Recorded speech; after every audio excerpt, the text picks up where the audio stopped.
Welcome back, traders. We are heading into the final stretch of July and the last trading session of the week, and it's shaping up to be anything but quiet.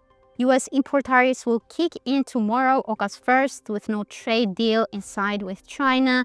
But China is facing a deadline on August 12th, and the two sides are still willing to extend their negotiations beyond that date. Meanwhile, geopolitical tensions with Russia are adding more fuel to the uncertainty, and on the data front, US non-farm payrolls could further shake things up on Friday. And if that's not enough, all eyes will be on Apple tonight as it reports earnings after the bell, potentially adding more volatility to an already packed session. So this video I'm going to break down three charts: euro dollar, gold, and Apple stock, which have all pulled back in recent days. So stay tuned and let's dive into the technicals and see what setups and signals we need to be watching before the weekend kicks in. So starting first with euro dollar, we can see that the euro dollar has already violated its upward trajectory that started in January. We have a new lower low now, and discouragingly, the price has also crossed below the 23.6% Fibonacci retracement of this uptrend at 1.1435, following its pullback below the 50-day moving average at 1.1550, where the previous low is placed. So that sends negative signals about the market. But looking at the RSI, the stochastic oscillator, the indicators are already near their oversold level, suggesting that this decline is probably overdone. So I would rule out some stability or some recovery, but honestly, what we would like to see for confidence to return in this market is a decisive rebound above the 1.1550 and also above the 1.1620 level, where the 20-day moving average is located.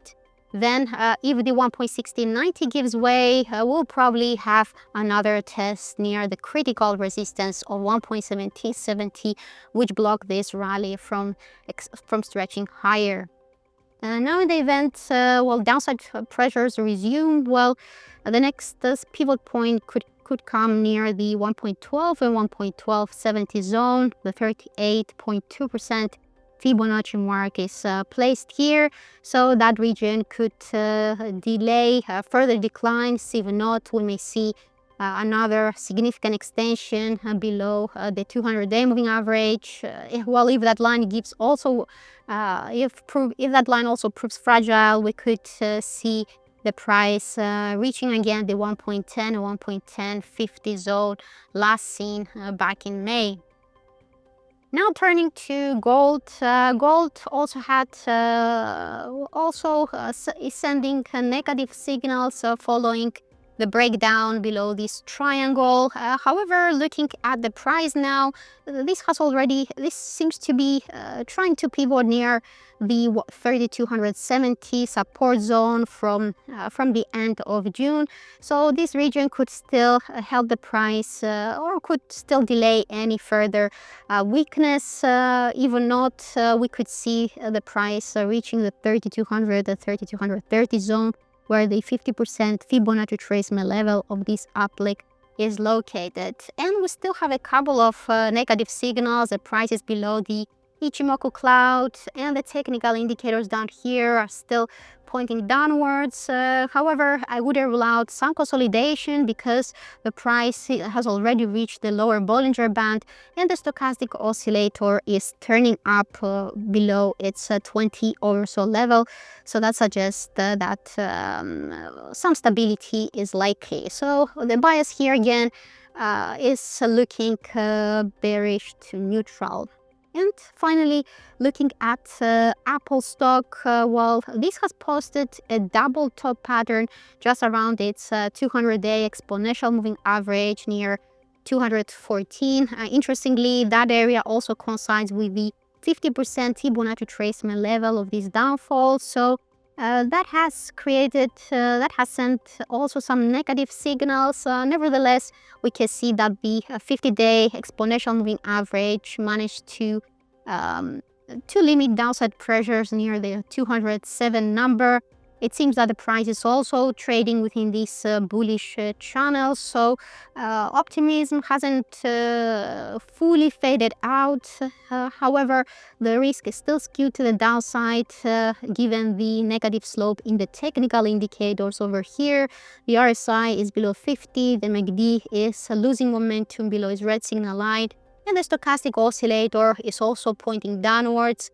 However, we can see that again this indicator is close to oversold territory, so some stability could be possible. And looking to the downside, we still have a couple of support regions to watch. The 202.70 territory, which coincides with the 38.2% Fibonacci mark, could also protect the market from a sharper decline to 197.70, while lower than that, the 189.35, 190 zone could also protect the market from a bearish outlook. Now, if upside pressures return, of course, everyone will be watching for a clear close above the 50% Fibonacci of 214. Then beyond that, a stronger bullish signal could come above this tentative resistance line at 220. I would also like to see a move above the 61.8% Fibonacci level and out of this bullish channel to confirm bullish continuation towards the 232.50 zone. So that's everything I wanted to share with you guys. Keep a close eye on calendar events, earnings, non-farm payrolls, and of course any news on the trade front, and tensions with Russia could also cause volatility. So that's all from me. Thank you for watching, and see you next week with more technical updates. Thank you for watching, and see you next time. Bye bye for now.